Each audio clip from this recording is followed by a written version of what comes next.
Halo, kita bertemu lagi dalam mata pelajaran IPA kelas 8 semester ganjil. Kita memasuki pelajaran sistem gerak pada manusia. Sebelum kita memasuki pelajaran ini, jangan lupa like, komen, dan subscribe channel Matius Purba. Sistem gerak manusia meliputi yang pertama adalah rangka atau tulang, disebut dengan gerak pasif, kemudian otot sebagai gerak aktif, dan juga terdiri atas sendi atau disebut dengan persambungan tulang. Kita masuk rangka manusia atau sering juga disebut dengan tulang. Kita harus tahu dulu apa sih fungsi rangka atau fungsi tulang. Sekarang kita bisa membayangkan bagaimana kalau misalnya kita tidak punya tulang, apakah kita bisa bergerak, apakah kita bisa berdiri, atau bagaimanakah bentuk badan kita. Maka ternyata yang pertama adalah sebagai tempat melekatnya otot atau sebagai tempat melekatnya daging kita, kemudian sebagai alat gerak pasif, kemudian sebagai penopang tubuh, memberi bentuk pada tubuh, melindungi bagian tubuh yang lunak, ini termasuk misalnya otak, jantung, paru-paru, sumsum, dan lain-lain. Juga sebagai tempat pembuatan sel-sel darah. Itulah fungsi rangka atau fungsi tulang. Bagian-bagian dari rangka manusia. Yang pertama adalah bagian tengkorak, kemudian bagian badan, kemudian bagian dari anggota gerak. Itulah bagian rangka manusia. Sekarang kita bahas bagian tengkorak. Tengkorak itu tersusun atas tulang-tulang pipih yang menjadi tempat terjadinya proses pembentukan sel-sel darah merah dan darah putih. Maka tengkorak ini terdiri atas tulang dahi, ini tulang baji, tulang air mata, tulang hidung, tulang pipi, tulang rahang atas, tulang lidah, tulang rahang bawah, tulang tengkorak, kemudian tulang pelipis, begitu juga dengan tulang ubun-ubun. Yang kedua, bagian badan. Bagian badan manusia ini dibagi dalam 5 kelompok, yaitu ruas-ruas tulang belakang, tulang rusuk, tulang dada, gelang bahu, dan gelang panggul. Kita bisa lihat gambarnya. Ini adalah tulang belakang dengan ruas-ruas tulang belakangnya ini. Kemudian ini adalah tulang panggul. Tulang panggul terdiri atas tulang usus, tulang kemaluan, dan juga tulang duduk.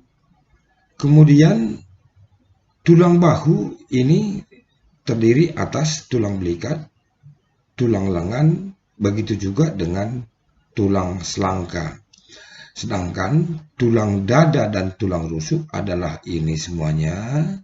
Sekarang tulang dada adalah ini tulang dada, yang atas disebut dengan tulang dada hulu, sedangkan ini tulang dada badan, sedangkan ini tulang dada taju, atau sering disebut dengan tulang pedang, karena memang dia berbentuk seperti pedang.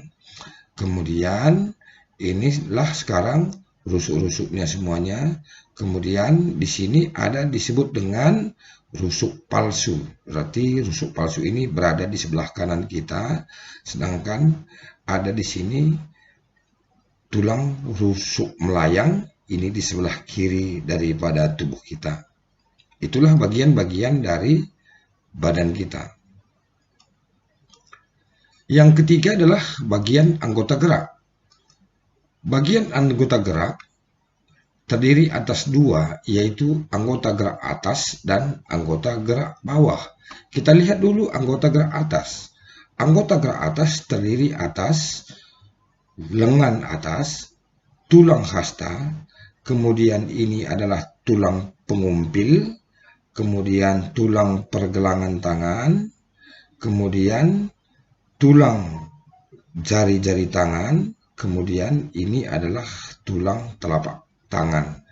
Itulah bagian daripada anggota gerak atas. Sedangkan anggota gerak bawah ini terdiri atas tulang selangka, tempurung ataupun tempurung lutut, kemudian tulang betis, ini ada tulang kering, kemudian tulang daripada pergelangan kaki, kemudian tulang telapak kaki, dan tulang jari-jari, ya, jari-jari daripada kaki kita. Itulah anggota gerak bawah.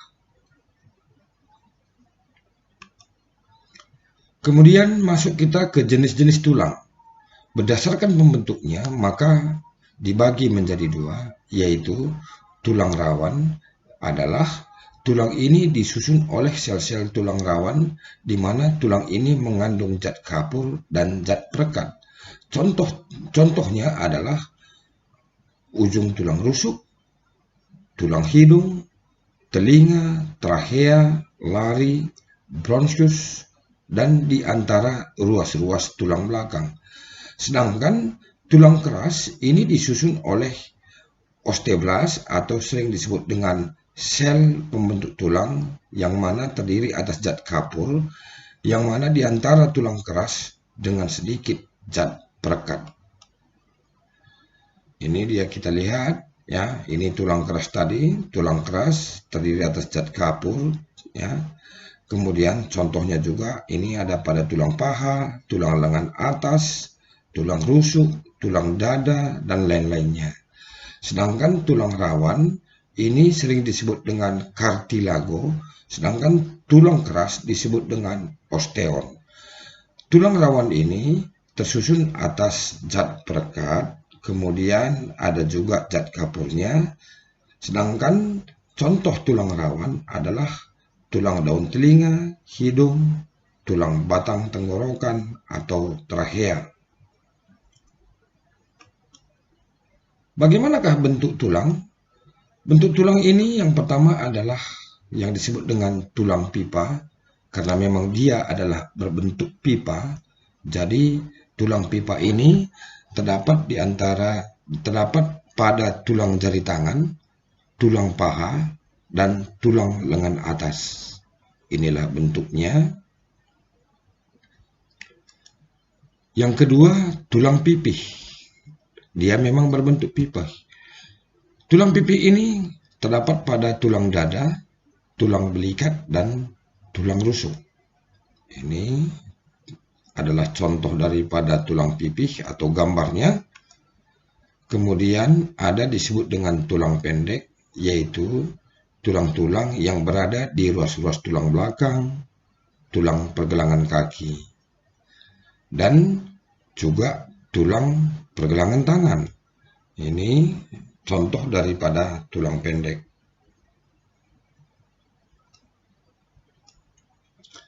Ada beberapa kelainan pada tulang.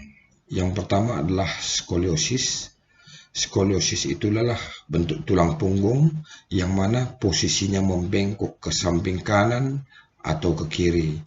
Ini dia, kalau tulang kita normal, dia seperti ini lurus. Sedangkan apabila terjadi kelainan skoliosis, maka dia bentuknya dia seperti ini. Dia membengkok ke kiri ataupun ke kanan. Ya, ini juga bisa gambarkan seperti ini. Ya. Itu adalah skoliosis. Kemudian skoliosis ini penyebabnya karena terlalu sering mengangkat beban pada salah satu bahu ataupun lengan. Juga karena kebiasaan duduk dengan posisi yang miring sehingga beban tubuh bertumpu pada salah satu lengan. Yang kedua, kifosis. Kifosis ini di mana tulang punggung terlalu membengkok ke arah belakang. Ini gambarnya, ya. Ini jadi kelihatan di sini membengkok ke arah belakang. Juga ini bisa kita lihat, ya, membengkok ke arah belakang. Hal ini dapat disebabkan karena kebiasaan duduk dengan posisi yang terlalu membungkuk atau sering memanggul beban yang berat dengan menggunakan punggung. Jadi, sekali lagi, kifosis adalah terlalu membengkok ke arah belakang karena kebiasaan duduk dengan posisi yang terlalu membungkuk atau sering memanggul beban yang berat dengan menggunakan punggung. Yang ketiga disebut dengan lordosis. Lordosis di mana tulang punggung terlalu membengkok ke depan, jadi kebalikan yang tadi. Ini dia, kalau misalnya badan kita normal, dia seperti ini.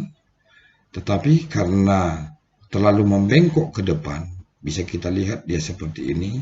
Ya, kita bisa lihat bengkokannya ini.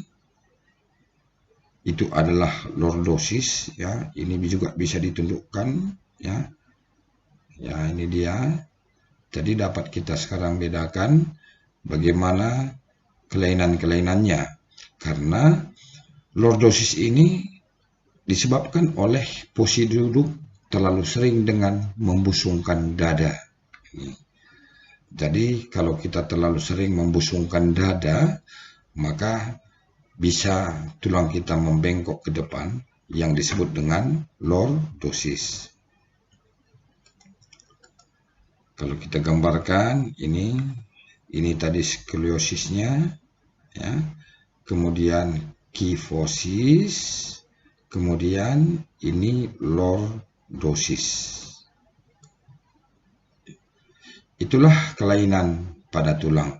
Memang masih banyak juga, ada beberapa kelainan-kelainan, misalnya ada kanker tulang, ada kekurangan zat kapur dan sebagainya, ya.